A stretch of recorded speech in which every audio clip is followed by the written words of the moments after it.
Welcome to the Cup of Joe Show, where we explore the journey of recovery from alcohol and drug addiction. One story, one conversation, and one step at a time. I'm your host, Joe, creating a safe space for honest discussions about the challenges and triumphs of addiction and alcoholism. In each episode, we'll hear inspiring stories and uncover tools that make healing possible. Sobriety is not a one-size-fits-all journey, and you don't have to face it alone. Recovery is possible, and it's worth it. Thank you for joining the Cup of Joe Show. Now let's get started.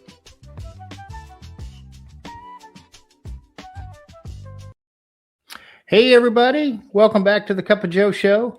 I'm your host, of course, Joe, and today I'm excited to welcome Garrett W. Garrett's been sober since June 19th, 2016. He has an amazing wife, Laura, and is the proud dad of 18-year-old Kirsten, a college freshman. Neither one has seen him drunk, and I'm looking forward to learning the story behind that miracle. He is also a lifelong dog lover, and Sadie Rose currently makes their home complete.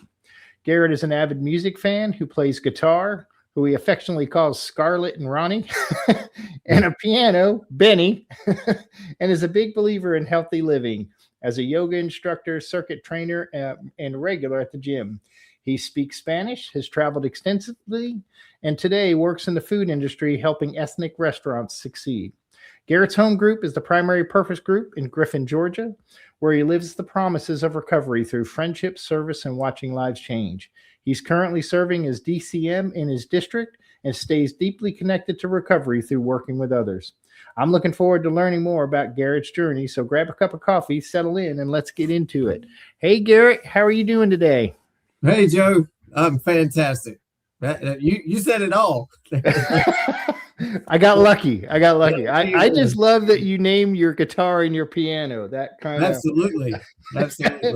You had me there, Garrett. You had me there. They're people. They're members of my family. That's right. Me and Garrett were talking before we started.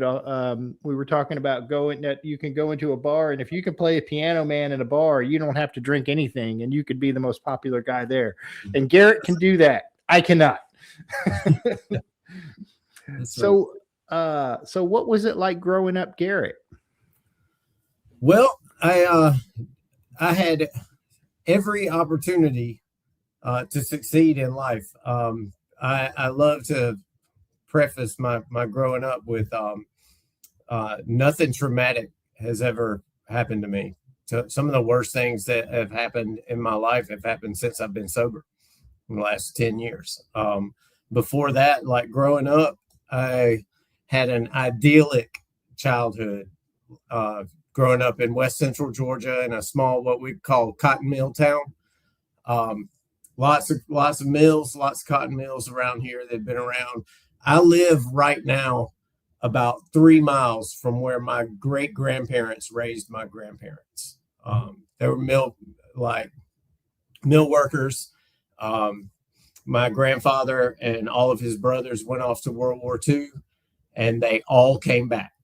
All 4 of them came back, and grew up here. And then, coming off the Depression and and World War II, and coming back being young men, the best thing they could do was go to work for the mill and raise a family and send their children to college, so that they didn't have to live the Depression and the war that they did. So my parents are both, the first college educated folks. That both were college graduates. Education was really important. My parents are still married. They've been married for 51 years.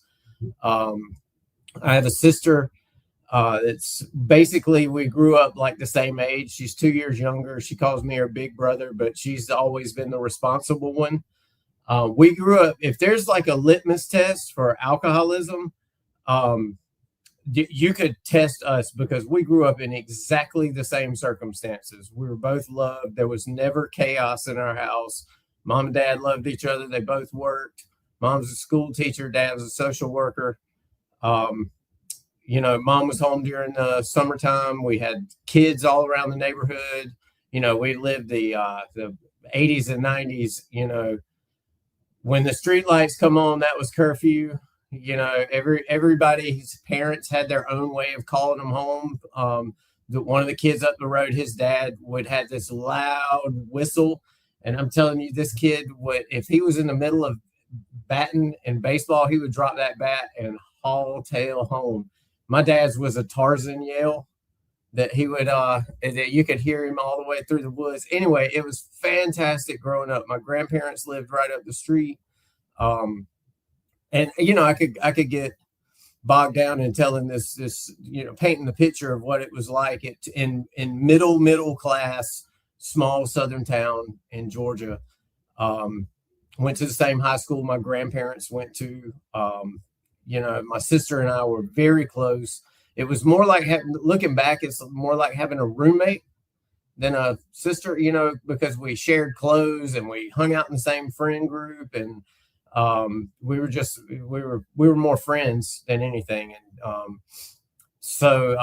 and we're good kids. I didn't drink or do drugs at all in high school. And I didn't hang out with the goody crowd. I hung out with folks that were experimenting with drinking a little bit. There was, you know, probably some little pot smoked, but I didn't partake. Actually, my dad kind of gave me a heads up one time when I was like a junior in high school, and he was like, I wasn't even really interested in dabbling. I was a pretty good athlete, pretty good student, and really just wasn't interested. But he told me one time, he said, you know, I'm not really saying that you got to wait till you're 21 to drink, but just do yourself a favor, kid, and get yourself out of school. Like, get yourself out of high school. Like, you got enough going on right now. And I took him up on that. So it was really great growing up. We had dinner together every night. There was never one time where there was any kind of chaotic scene in my upbringing. So, you know, when I got to needing help many years later, and you know, I got around started getting sent to treatments and detoxing, and there's so many of these like outside programs that seem to have the approach of, if you identify the trauma, then you can battle the addiction. And that just never seemed to resonate anything. I was like, well, I just thought that I was hopeless because there'd never really been any trauma. You know, and when I finally ended up in a really strong 12-step rehab, this guy I told him that, and he looked straight back at me and said, what part of normal do you think that is? Like, you know, that's not normal either. And anyway, that kind of that revealed a lot. I can understand that, man. And you grew up around, you know, sounds like you grew up around the same time I did. I was late 70s, 80s. Sounds like you were 80s, 90s, but yeah, it was a different time, you know. It was fun. And I remember I had my neighbors, James and Bobby, their mom would yell, and as soon as she yelled, man, it was the same thing. They were like darts. They were out. But good memories. But so do you remember when you first felt the effects of alcohol? Absolutely. I remember. I couldn't tell you when I had my first cheeseburger. Yeah. But I absolutely could tell you when I had my first drink. Let me also say this about growing up. You know, we had this idyllic upbringing. It's quintessential. But there were a couple of things. There was, Bill W said, I've got the sticker on my book. It said that our chief responsibility is to give an adequate presentation of our program to the newcomer. And when I look back, I was given an adequate presentation of several things. One, my dad gave me an adequate presentation of how to be a father and a husband. You know, I knew that he loved my mother very much. I had an adequate presentation of Christianity. We grew up going to church, and it was there was no hellfire and brimstone. It was really just hey, this is a nice, easy, peaceful way of living. It was like the Methodist church, and I was part of the youth group. We did fun stuff, And I was also given an adequate presentation of the institution of drinking. Like that's another thing that, looking back, I've never been around people that didn't drink. Like, and anybody that came over to my house to visit was offered a beer by my dad. And if they didn't drink beer with my dad, they didn't come back. And that I learned stuff without learning it, or without knowing I was learning it. And that's probably why we were Methodists, because the preacher could come over to our house, he'd drink beer with my dad.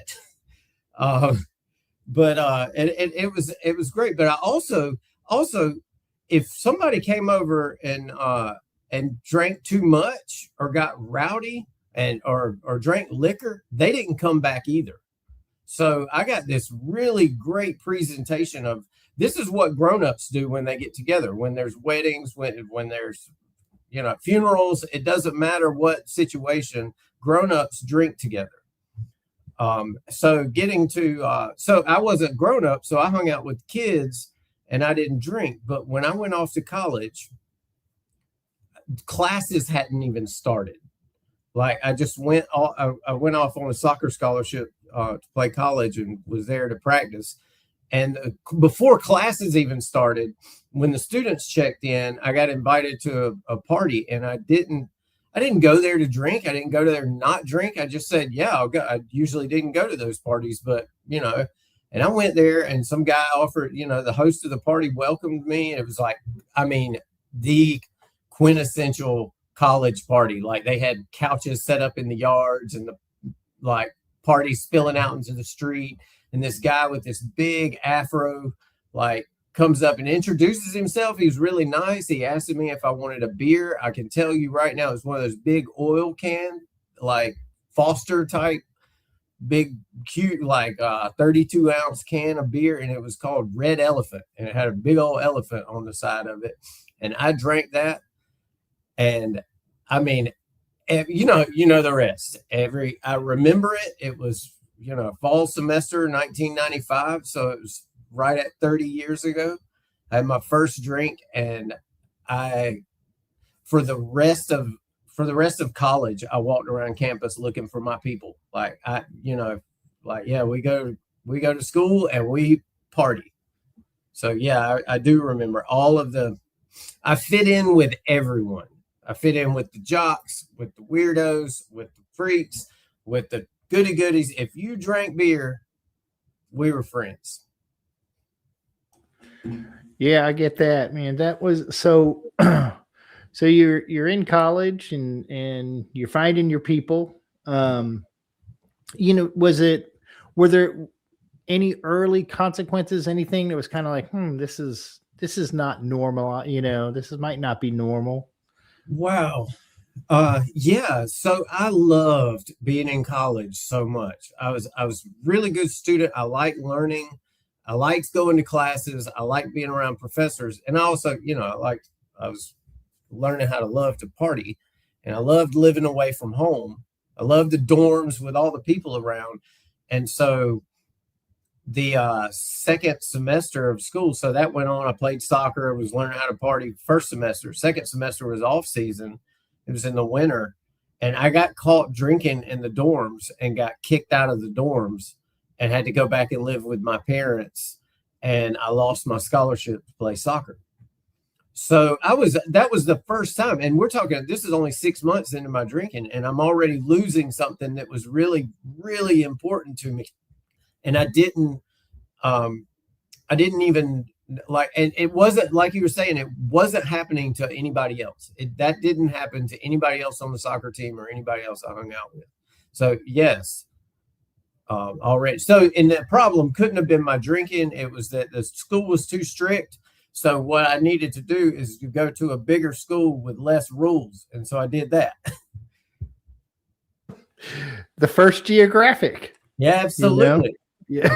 Valdosta State University, because in Georgia, we have a Hope Scholarship that if you maintain a 3.0 average, you can go to school for free.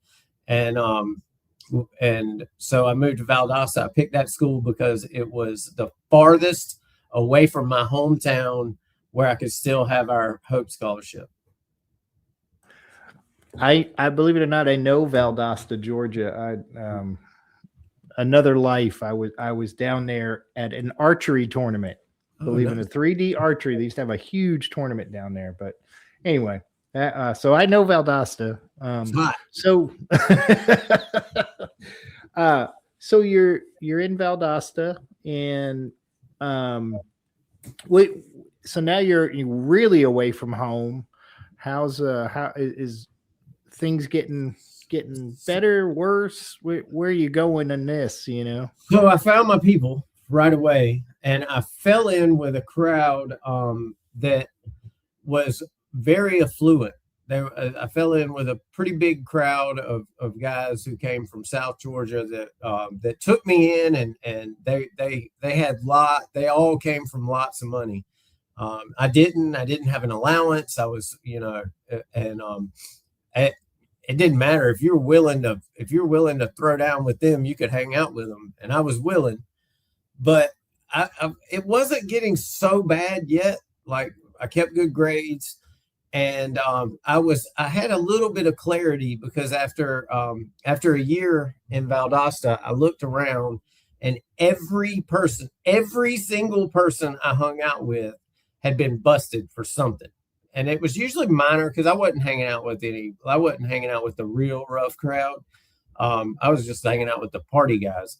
So everybody had a DUI, or minor possession, or got caught with weed. But everybody I hung out with had been arrested except me. And I looked at myself and said, it's only a matter of time. I'm doing the same stuff they're doing, and my dad's not coming to get me. Like, they'd be out the next day going back to class. My dad's not coming to get me. He's already made that clear. That man never lied to me. So I packed up my stuff and found another college to go to. I went out to West Georgia in Carrollton, and found a kind of, by then I was in my early 20s. I had this really, really driven desire to travel. By now I'd started to learn that, like, I grew up in this small little pin speck on the earth, and I met people from all over, and I started to realize that the world was so big, and I wanted to see it all. And so I declared my major as Spanish so that I would have to study abroad. I wanted to not just go travel to Cancun. I wanted to go, like, live in other countries and meet all the people in the world. And I wanted to know, like, how to drink everywhere. Like, I had mojitos in Cuba, I had real margaritas in Mexico, and pina coladas in Costa Rica, which is just rum in a chopped off coconut. Like, so, and I'd come back and think that I was just such a world traveler because I knew how everybody drank. I knew that the margaritas they serve in Mexican restaurants are really margaritas, and I just thought that I just had the world by the tail. And I was really partying hard during all that, but I did learn how to speak Spanish, and I graduated with a degree in Spanish. And right out of school, and since then, just to be clear, since then, that I graduated in 2001 from West Georgia, and from that day till this day, I have never applied for a job. Yeah, it's that people have always sought me out. As soon as I graduated, I had a school call me and offer me a teaching job, which I took, and had to grow up fast. And I did not. I was like, okay, well, I guess I dial back the drinking now, but I did not. And I moved out to Athens. By now, there's a girl involved. Moved out to Athens. Following her, got a job at a public school coaching baseball and teaching high school Spanish. I was about 25. And Athens, Georgia, is where the University of Georgia is, and that's a big party town. And I talk about arriving, but I was out there for 3 years, And I thought I had the guidance counselor who set the schedule. She told me one time after my second year completed out there, she said, I could sell tickets to your class. All the kids that come in and beg to be in your class, and all the parents I have calling insisting that their kids be in your class. I mean, there's a line, like, it causes us problems, and and I hated that job. Absolutely hated it every day, and couldn't figure out why.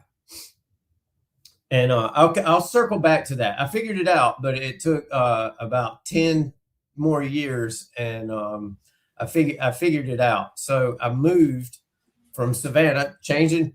The problem has to be Athens. The problem's got to be the job. The problem's got to be I didn't make enough money as a teacher, and so I got married and moved down to Savannah, Georgia, which is a wonderful place to live. Just I mean, it is gorgeous. It's the history is wonderful. The people are really friendly and nice and welcoming, and it's real laid back too. Like the bankers and lawyers can go like an extra 2 or 3 weeks between haircuts, so everybody's kind of like got this, we'll get to it tomorrow attitude. And they had it was the only place at the time in Georgia that had no open container law. Like, you could just walk down the street and carry a beer. So I got used to, I mean, I thought it was like a requirement. Like, I really thought it was a requirement. If I had somewhere to walk, like I had to have a drink in my hand, and it was normal. So I was married, and we were both really successful. And while I lived in Savannah, this was 2005 to 2015. And this is where I started being able to get some of the things that checked off the success boxes. If you looked at, like, I got I had the wife check, the right house in the right neighborhood, and the right truck. My wife drove the right car. She had the right job. We had the right friends. I played all the right guitars in the right bars out on the beach. I could go out and play these gigs barefooted and, in the sand, and just, and every single thing every box that got checked never filled anything. Like it actually made things worse. Like it just made the hole inside of me bigger. And so this is when, like, really bad hangovers start to happen. Like I'm living hungover and drunk all the time, like, and it start not being able to function. So I got this job as sales, and my nearest boss was about 150 miles away, and I'm kind of working on my own. So I thought I had the greatest job down there. I've got this great life, and anybody would want my life. And the best part about my life is that I don't have to work the first half of Monday or the last half of Friday. And that's fantastic, right? Make a lot of money, don't have to work first half of Monday, last half of Friday. Well, after a little while, I'm so hungover from the weekends. Next thing you know, I don't work on Mondays and Fridays.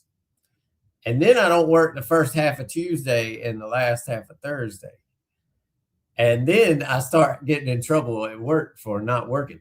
And so I quit this career before they fired me. And I didn't work again, like, for about 6 years. Like I was. And so I got really good at lying and covering the tracks. I had people convinced that I had a job, and I would cash out money from 401k, or, until that was gone. That lasted a few years. So it was not lost on me. And there were times that I had, like, moments of clarity where I was like, geez, I'm in my 30s and I'm retired. Like, I spent my 30s like retired. I'm living on 401k, and I'm not working, and I'm drinking all the time, playing a lot of golf. And And to, yeah, I was and, just thinking that's how we look at it. We're, you right. know, we don't have a job. We're able to somehow sustain ourselves. We're retired, you know. Yeah, Uh, I'm retired. I was like, I'm not going to live long enough to be retired anyway. So it's what I tell myself sometimes. Um, so did anyone notice the drinking at this point? Was it like, was your wife or family, or did anyone kind of go, "Hey, something's wrong here"? no, never. Wow. No one ever called me out on my drinking. Um, my wife had the same issues. She was a successful pharmacist at the hospital down there in Savannah. Um, and she looked successful as well. We had the same problem. You know, it's like that song about we threw all the right parties, took all the right pills, paid you know, heavenly bills. Yeah, that was us. And so she didn't call me out. Um, and my family didn't call me out because they were so far away that when we got together, I kept everybody at a distance, so I wasn't coming around our family as nearly. I wasn't playing a part. I would only come to see my family once or twice a year, and when I did, it was a festive time. So they didn't know they didn't know I was living like that all the time, and they would come visit me, and I'd play the good host, and you know, my folks loved to come visit me because we had a good time. They could go back and act like they were in college again. So no, it's very specific. No, no one ever called me out on my drinking until it's too late. So one day, my wife came home from work crying in February of 2015, and she had failed a drug test and lost her job as a pharmacist. So now we're both out of work, and it got bad. And I'm telling you, like, if you don't pay for your house, they will come get it. Swear. Like, it doesn't matter if you've been ignoring the notice in the mail, like, they coming. And if you don't pay for your cars, they'll come get them too. And they did. And we end up losing everything. And you know, it was very embarrassing for that to happen right in front of all of our friends. So we just hightailed it, and moved up to Monroe, Georgia, which is near Athens, to move in with her family. And they were going to take us in, dry us out, like send her to rehab so she could get her pharmacy license back, kind of dust us off and send us back to the world.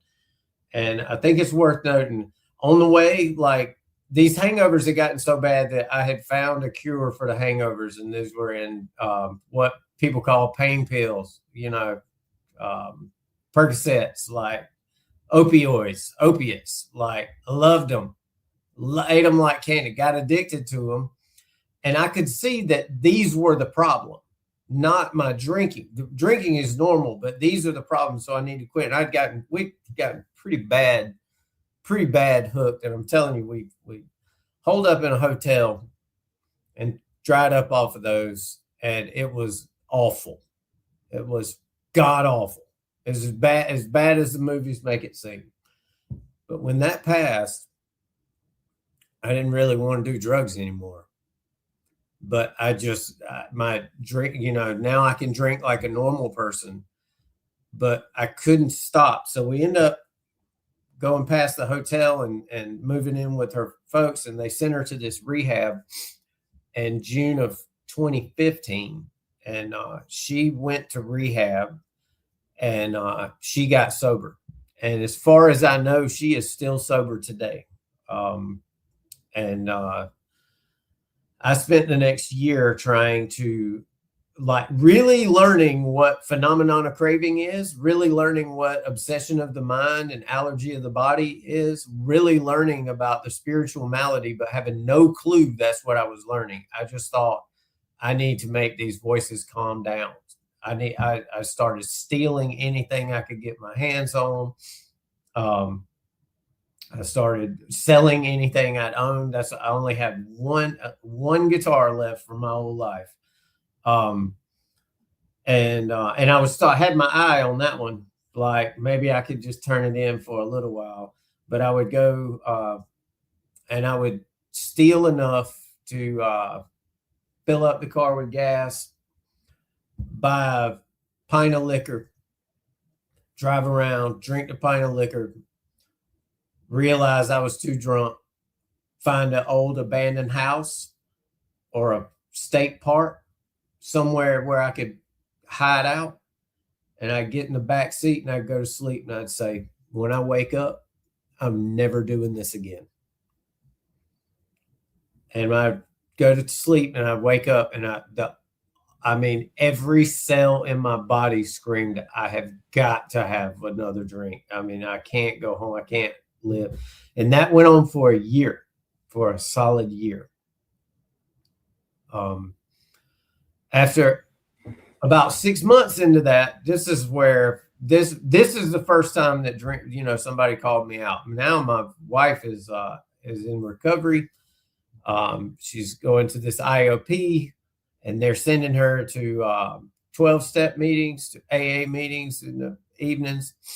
And so she's learning. She's got a sponsor, and she's learning, and she, kind of let me do my thing for a little while. And then finally she pulled me aside the first time she said, it looks like that you have a drinking problem, and that's okay.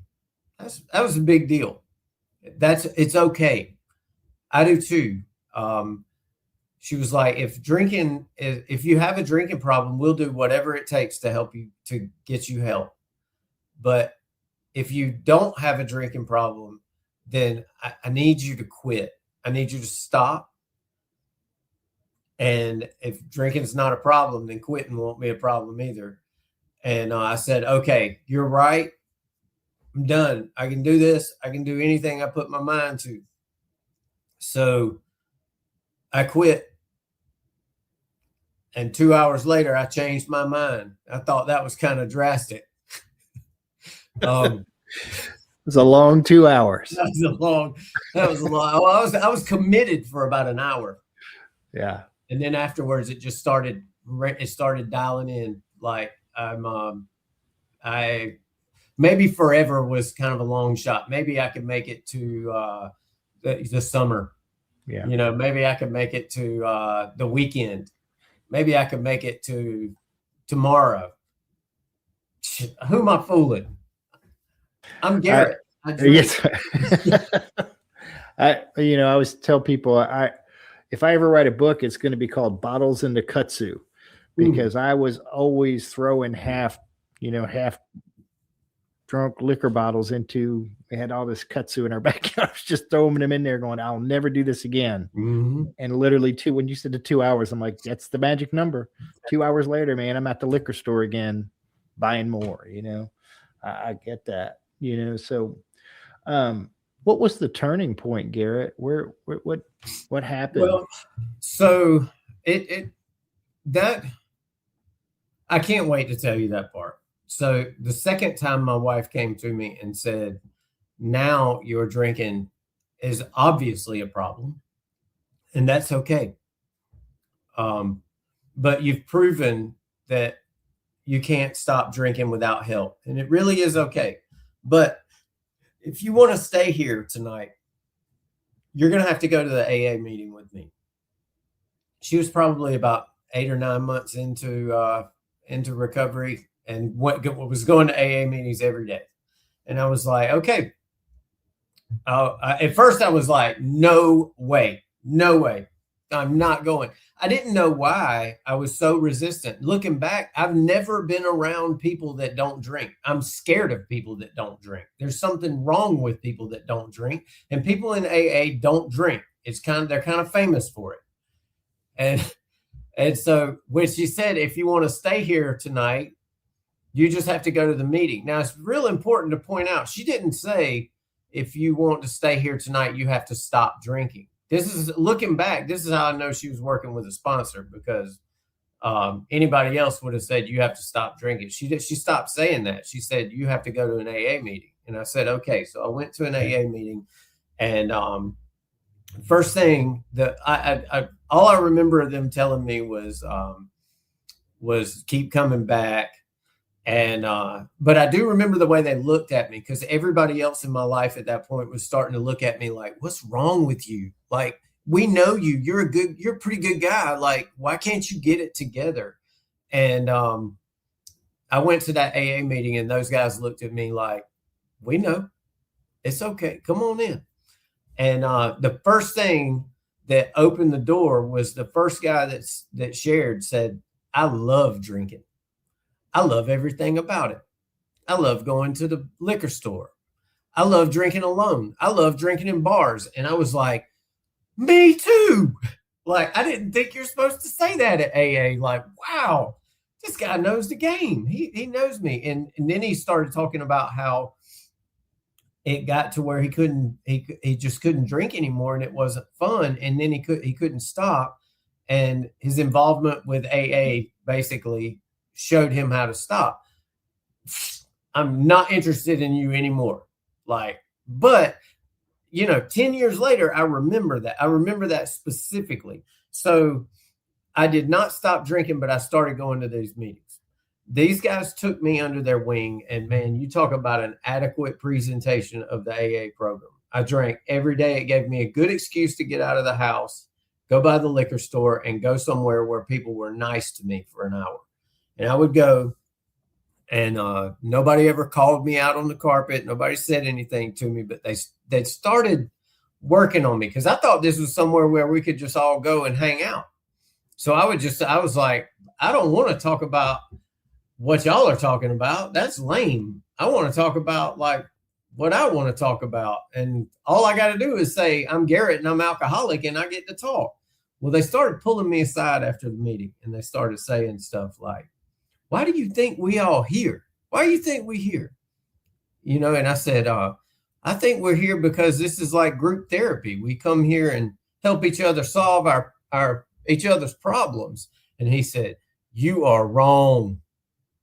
This is not group therapy. This is recovery from alcoholism, and you don't have it.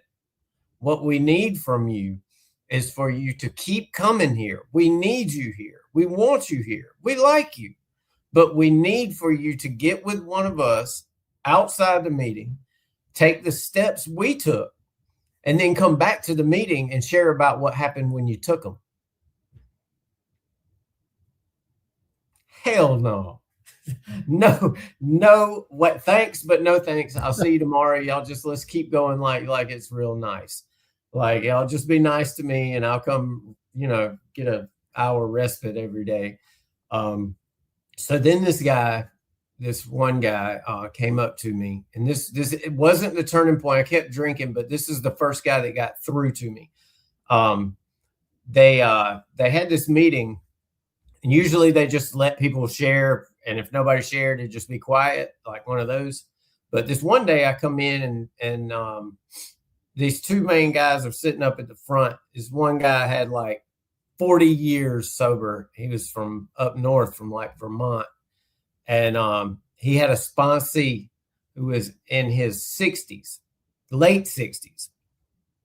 And he had 8 years sober for the third time. And he intrigued me. And he's running the meeting. And this guy's name was Terry. And Terry's running the meeting. And he's calling on people to share. Like, he's saying, all right, you share and you share. And about 30 minutes in, I'm thinking, he's not going to call on me. About 45 minutes, I'm like, he's sure enough not going to call on me. Like, last guy except me shares, and he shut the meeting down early, and we leave early. And the two guys come up to me after the meeting, and they're hugging me, giving me high fives, going, you did great today. That was an excellent job. That's exactly what we need out of you. Come back tomorrow and do it just like that. And so I was kind of like, they kicked my puppy. But I left out of there, and I couldn't not come back. I wanted to not come back, but I couldn't not come back because I was just drawn there. So I go back the next day, and I could not keep quiet. And they open it, just I couldn't stand the silence. And I go, here I go. I'm Garrett and I'm alcoholic. And I see Terry just shake his head. And that rejection just cut me to the core. So after the meeting, I went outside and was trying to talk about anything except recovery, anything else. And he got frustrated with me, and he came right in my face, like right in my space. And he said, let me tell you something about you. You lie, and you don't know why you lie. And you can't stop lying, just like you can't stop drinking. And that made it through. I knew that my entire life was a lie. I had been lying before I was drinking. Sometimes I lied and just had no reason for it. And I lied just like I drank without any control. I knew that I had a friend that would ask me what I ate for lunch, and I would lie about what I ate for lunch without any control over it. So anyway, I didn't stop drinking. I got back in the truck. That scared me, and I started drinking. And I end up, my wife kicked me out. She came to me the third time and said, you are now endangering my serenity and my sobriety, and you've got to leave. I had some friends try to put me up, try to take care of me, dry me out. It didn't work. You know how this goes. They tried to take me to my parents' house. They were going to dry me out. It didn't work. They took all the alcohol out of the house. I drank their vanilla extract, and they sent me to a rehab. So I go to a rehab, and I'm separated from alcohol for the first time in my life, really, for 2 weeks. And this is one of the main ways that I know that I'm a real alcoholic, because when I got separated from alcohol, it got worse. I got worse without alcohol, and I couldn't tell anybody. And this was a strong 12-step program. And I was going to a lot of meetings, and every day somebody would ask me, how are you doing? And I would say, I'm fine. And I was lying. I'm dying. Every cell is just rebelling against me. So I started drinking again. I started sneaking out and drinking in rehab. It was a 90-day program. I got caught, got sent home. Rehab was nice enough. They gave me every shot. They let me come back. I came back. I'll never do this again. I'm going to take it serious. I'm going to do this. I'm going to do whatever y'all tell me to do. And that lasted about 3 days. Then I knew how to get out. I knew how to do it. So I started drinking again. Within a couple of weeks, I was drinking every day in rehab, around the expert, like around the people that know. And, I could tell they kind of had their eye on me. This is where I was like really the controlling, like trying to control and enjoy my drinking. I'm not enjoying my drinking because I'm having to control. I have to have something to drink within 2 to 4 hours. It has to be this much. I can't drink too much because I can't slur my speech. And then I got to find enough money to make it happen. It was awful. So on June the 19th, 2016, it was a Sunday. It was Father's Day. And I was there with my roommate in rehab, and he was really trying. He had gotten kicked out with me a month earlier, and he was really trying to get sober. And he was trying to keep me busy. He knew I was struggling, and I snuck away. And when I saw him, he confronted me, and he just looked at me. And I knew that he knew. And so I tried to put up a front, like, what are you looking at? And he said, man, I'm not mad at you, and I'm not going to tell on you. But what are you going to do when you get out of here? What are you going to do when it's just you? Like, what are you going to do when you get out of here? And for me, that was the turning point. That was the turning point. The best way I can describe that moment is that there have been 2 parts of my life. And it was everything that happened right before that and everything that's happened since that moment. I went in my room and I was scared to death. I was overwhelmed. I was like, man, he's right. I'm going to be by myself. even my parents are going to have to go on without me. When my dad dropped me off the last time, he said, if I got to come back up here, you tell me what bridge to drop you off under. My sister's going to have to go on with her life. My friends are going to have to go on with their lives, and it's going to be me against me doing this by myself, and I'm not going to a meeting. And I was like, maybe I'm just going to try to go to this meeting they're going to take me to tonight, and I'm going to listen, and maybe I can hear one thing that they say that will help me not drink for one day so I can make it back. And I went that night, and I couldn't tell you what it was I heard. And I went back to my room that night, and I was so scared to go to sleep because I was like, I'd been committed before, like I'm going to do this and then it go away. I was like, if I go to sleep, if I wake up in the morning and this is gone, I'm done. I'm toast. It's over. Like, best thing that can happen to me is that I could die. And so the first prayer I've ever had, I didn't pray to anything. I didn't believe in anything, didn't buy anything. Like, I wasn't buying what y'all are selling. I'm just not believing in anything. So the closest thing to a prayer that I could muster was, whatever this is that I have right now, God, I hope I got it in the morning. Man, I hope I've still got this in the morning. So the next morning I woke up, and the first thing that I knew is I've still got it. I've had it every day from that day till today, but not without work. I also knew that this would pass. This will pass. This moment, what I will call now that I know more, like this spiritual experience that I've had, it will pass. It'll go away, and I'll be left thinking, well, that was dumb. And so I've got to find a way to live without ever losing this passion, this whatever this is that I have. I have to find a new way to live.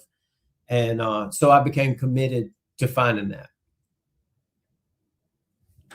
What were that early sobriety like? Like what are some of the things that kind of stick out early on that kind of helped you keep that going? Early sobriety was magnificent. I loved it. Once I started doing what they taught, it was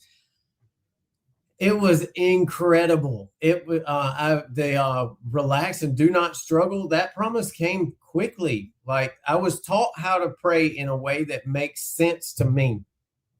I got a sponsor right away. He was mean as hell. He was I thought he wasn't as smart as he thought he was. Turns out he is. He's a really intelligent guy. He's 10 years younger than me. And but I knew this guy put his whole life into recovery. So he taught me how to pray in a way that made sense, that wasn't just like, hey, magic helper, please come do something for me that I can't do. He said, I want you to pray like this. I don't care what you believe in. Let's get past that. He said, I want you to pray, God, give me the strength to do whatever it takes to stay sober today. And he was like, and you've got to start believing that you've been given this strength, but it's up to you to use it. So as magnificent as my first year of sobriety was, it didn't mean that I didn't think about drinking. I'm not one of those guys that just like, poof, vanish, it went away. Like, sometimes I thought about drink. I didn't know how to not think about drinking. So when I would think about drinking, I would just repeat that prayer, and then I wouldn't want to drink anymore for a little while. Or sometimes I would repeat that prayer and I'd be like, okay, it just means don't pick up a drink right now. The coolest things started happening. I started being able to drive a car out of town without drinking. It was incredible. I was so grateful when I would get somewhere. I'd be like, I didn't know if I could do it. Drive a car without drinking? Like, that was great. Like, I started playing music again, and played a really great gig. I got an opportunity to play with one of my good friends in Atlanta.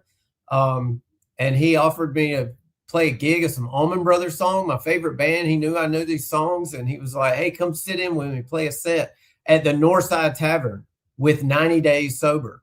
And so I was like, okay, but I don't want to tell these AA guys that I'm going to do this. But that probably means I need to tell these guys that I'm going to do this. So I went and I said, I'm willing to not go. I'm willing to give this up, but I really want to go. What do you think? And they said, you should go. You should do this. Like, this is something you should do. You just make sure, remember what you've done to stay sober this far. Just use that night. Go and have fun. And I did, and I'll never forget that experience. We, pull into the back of this awesome blues joint in Atlanta, and I could see through the loading doors past the stage and all the brown and the green of the pool tables and the lights and the back doors. And I was like, I am home. And then it hit me. You got a job to do. Do your job. And so I did I helped load in and played the gig, and had a blast. And I'll tell you though, it was weird. It's weird. If somebody out there, if your first time doing stuff sober is gonna be weird, but you can do it. It can be done. And that gave me a lot of hope. Then I started doing all kinds of fun stuff. So somebody in my home group noticed how much fun I was having, and she pulled me aside. Somebody I'm still really close to now. Eileen, if you're listening, kudos to you. She pulled me aside, and she had about 30 years sober. And she said, I look back on my first year of sobriety with such affinity. It was just the greatest time of my life. I just love watching you have so much fun. And I look back at her and I was thinking, isn't it always going to be like this? Little did I know, so yes, the first year of sobriety was great. I got to do so many really cool things, took the steps quickly, started making amends. A lot of that meant traveling around the state, staying with friends, paying them back for stuff I'd stolen. And every time I did that, I got some version of the same answer from every single person, which really let me know I was on the right trail, the right track. Is they all said, if there was any way that I could not take this from you, I wouldn't. I would give it back to you. But I know what you're doing, and I understand it. And because I'm supporting you, I will take it. And every single person told me that. And friendships restored. Went through a divorce, but it just says too much damage had been done, too much family, and so we got divorced, but it was amicable. We just, both of us were sober. We worked together towards a common goal, which was dissolving our marriage, and moved on. And we don't, if I needed to look her up to ask her a question, I wouldn't hesitate. I wouldn't say we're great friends, but there's no animosity. That's a big deal right there. Just knowing you can go through that kind of stuff sober. And I love the way you describe it. It's so true. Like when you're newly sober, everything, it's like being reborn. I really think it's like that, because it's like everything is brand new. You forget the simplicity of driving out of town without drinking, because there is no way in hell I was driving anywhere without drinking, That's right. So I have to ask you, because I mentioned it when we in the beginning. So you're remarried, obviously. Yes. Mm-hmm. And your wife and your daughter have not seen you drunk. That's correct. So I get back to Thomaston, which is where I'd grown up, and I didn't know what I was going to do. So I had this little side job, and I'm going to 18 meetings a week, and sponsoring guys, and get my first year sober. And I wasn't looking to date. My divorce was final, and I wasn't looking to date, but I ran into Laura, who we had dated in high school. We probably were high school sweethearts. We'd date on and off all through high school. And I ran into her, hadn't seen her in 20 years at that point. And she had a daughter that was like 9 years old. And we started talking. I didn't know that I was Facebook flirting. I didn't know. I had taken a year off of social media completely, and I didn't know etiquette. So I get back. I'm finally like getting back, kind of out there, meeting up with friends, like And I was like, "Oh, look, Laura lives near me. I like that. Look, Laura's got a daughter. Look, I like that. Look, Laura's hanging out with her friends. I like that too." I had no idea that that's Facebook flirting. Like, and so she finally reaches out to me and we started talking. And, we went and like our first date, we went and floated the river together. And I fell in love with Kirsten, her daughter. And I'm telling you, no child on the face of this earth has ever needed a dad more than Kirsten. So she is very exuberant. She is full of life and full of spirit. And so Laura and I are dating, and Kirsten, I'm getting really close with Kirsten. And so this goes on for some years. I ended up moving in with them. I got a job teaching high school. We could do a whole nother podcast on that, how that came about. Making amends, put me in the right place in the right time. And the local high school called me up, found out what I didn't like about teaching the first time was that I had to be there early every single day with people asking me questions relevant to their life. And I hated that because I was hungover. So once I discovered that, I said, yes, I'll do this. So I've got, I'm teaching high school Spanish and coaching baseball, and got this, girlfriend, and this, kind of playing dad with this kid that's growing up. But Laura's drinking. I thought she was like a social drinker. And then I started noticing when we started living together that her drinking was like, she was hiding drinking in the closet and behind the washing machine and behind in different places. And I'm going to AA meetings every day and coming back, and she's more and more hammered. And so it started becoming an issue with my sobriety. Like, so neither one of them, ever since I've been around, they know that I'm really involved in my sobriety and the recovery community. And I thought that Laura was not out. No way she's alcoholic. She's just Baptist. That's the way Southern Baptists drink. And so I just left it alone for a while, but it got bad enough it was infringing on my sobriety. And so I used an example that I was pretty familiar with and kind of said, hey, if not drinking is not a problem, maybe you try not drinking. Or maybe you've tried not drinking, like maybe you try going to a meeting, or maybe you call this number that I'd kind of set up that this lady can help you. And so she went to a meeting. I intentionally went to a different meeting. And actually 6 years ago tomorrow, on January 19th, 2019 or 2020, right before COVID, Laura went to a meeting for the first time and came home with a white chip and got involved with she started working with the sponsor right away, and took this and really got into the literature and got into taking the steps and got into service in a small group and recovered quickly. And so now I'm like in love with, like I always say, I gave Laura to AA, and what AA gave me back, I fell in love with. So we got married in October, and I adopted Kirsten right after. So so Kirsten got the dad that she obviously was in desperate need, and I filled that hole in my heart that I have. I've just love being. Nobody loves being a dad more than I do. Like my heart melts every time she says dad. Like every single time she calls. It doesn't matter. Sometimes she's frustrated with me or she's not happy with me. She's Dad. And I'm like, God, it's like angels singing every single time.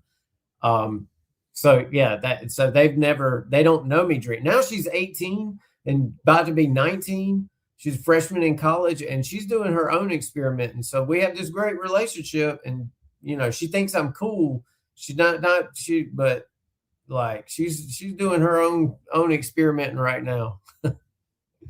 I get that. I have two bonus kids and they're both 26, 24 now and they've had their moments and and my daughter's 17, so she's a little younger than Kirsten. But the cool thing is about both of you guys, you're like a recovery power couple now, but I think bringing that, my wife's in the program too, bringing that stuff to our kids, they'll know where to go. Hopefully they'll know where to go. And I'm always reminded that God's got them too. If I believe God's got me, I have to know that God's got my kids too. So they have a journey. That's what a great story, man. Right. What a powerful story. So, so what's probably today, like what's one of your like favorite recovery tools that you use? Really, I've just started working with a new sponsor. I had the same sponsor. Well, the first guy I had for about a year and a half, and he moved. Then I had the same sponsor for about 8 years, almost 8 years. And we got to be so close. We really got to be like family that, he started agreeing with me. And so I've recently got another sponsor that's a old timer. And I mean, really, I think that I can't give away something I don't have.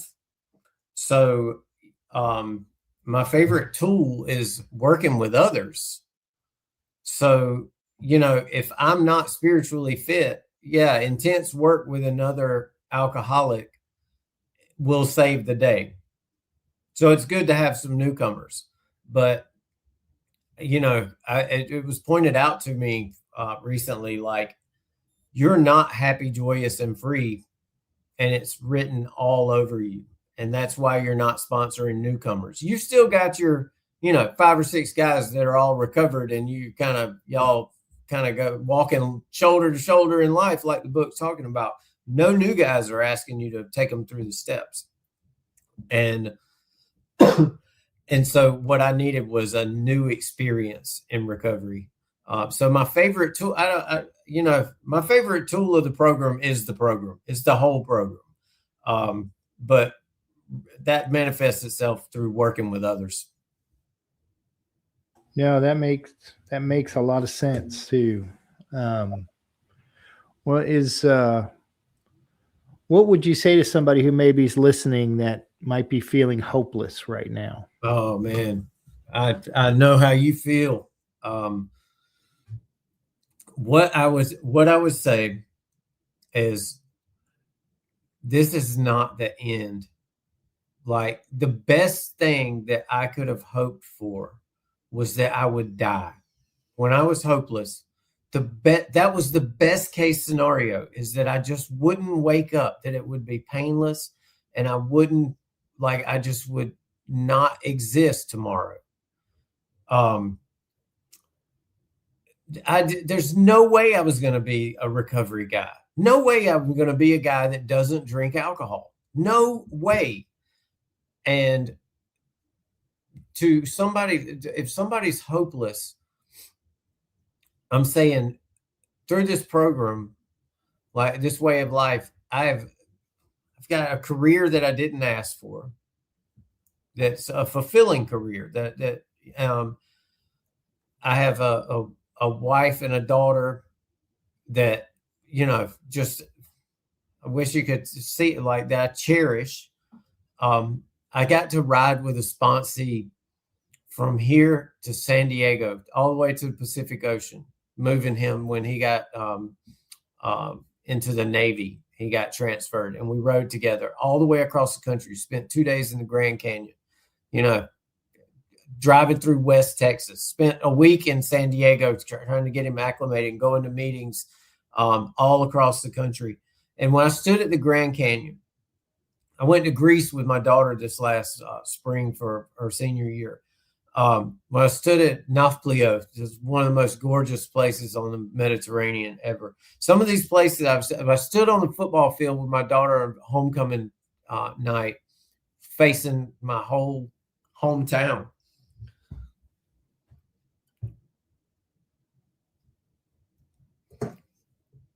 I was thinking, I'm not supposed to be here.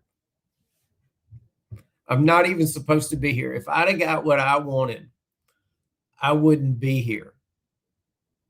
So if that's what you want, is to not be here, the answer is reach out for help and tell somebody that. Because if you keep saying I'm fine, it's not going to get any better. But if you say I need some help, people will help you. And you'll sometimes it's going to suck, but sometimes you get to stand at the Grand Canyon.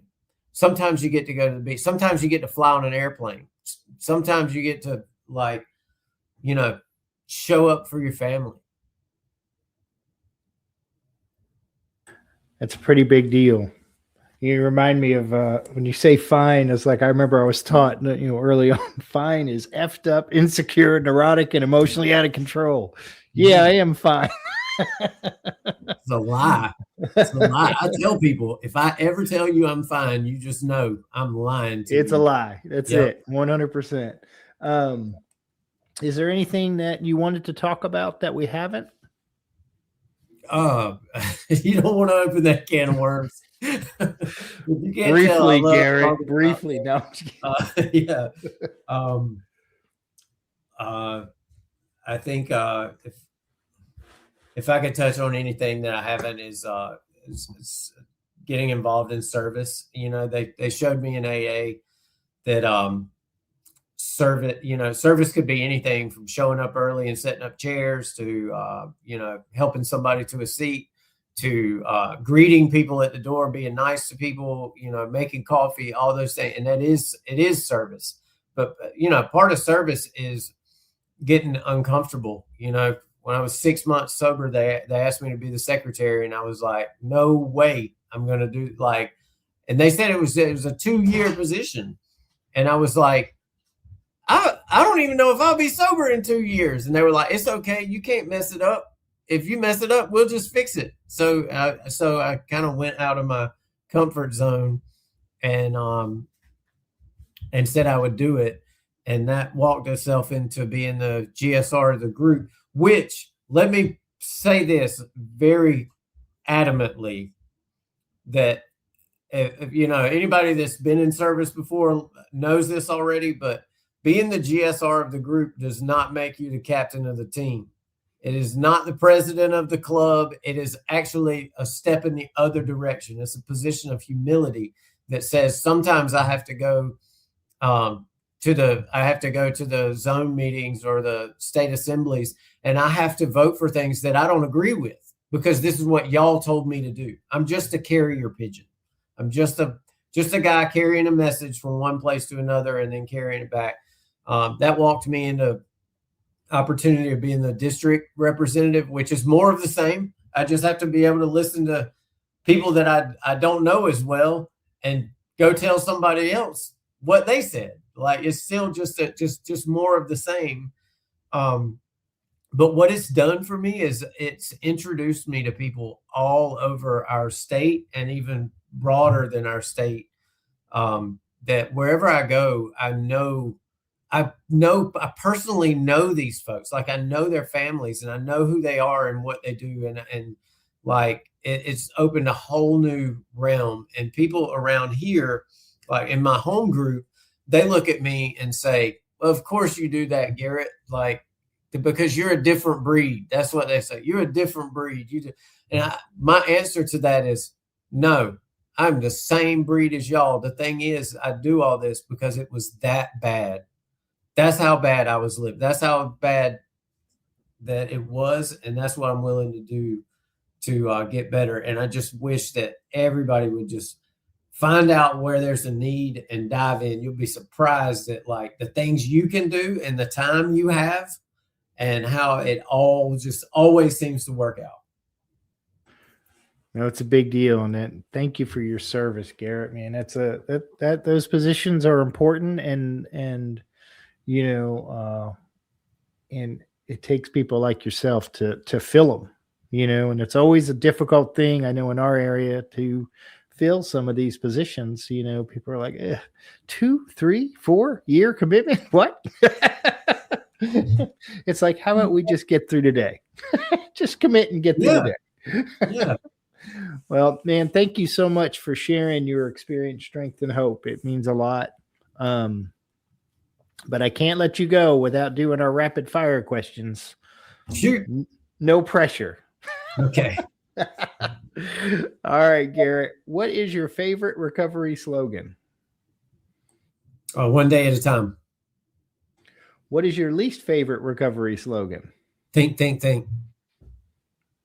What do you think is your sobriety superpower? The fact that I could go a whole day without drinking alcohol in any situation. It's still a superpower. It's still like, how does this happen? Yep. If you could say one thing to your former self, what would it be? Stop saying I'm fine. Ask for help. You're not fine.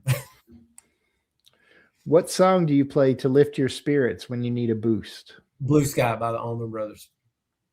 I would have been disappointed if it wasn't an Allman Brothers song. Yeah, Blue Sky. Blue Sky has always been my favorite song. If you could grant yourself one wish to help with your recovery, what would it be? That I had more time in the day, more time to spend with my family. I could go to more meetings. What step do you love the most? All of them. I mean, really, I love that every step's got promises. Mm-hmm. I love that the 10th step promises are really great. We are no longer fighting anyone or anything. That the drink problem has been removed, that it does not exist for us. But even more than that, the 12th step promise lets me know that I'm right where I'm supposed to be, that I have a host of friends, the fellowship, that frequent contact with each other and with newcomers is the bright spot of my life. It really is. What step do you love the least?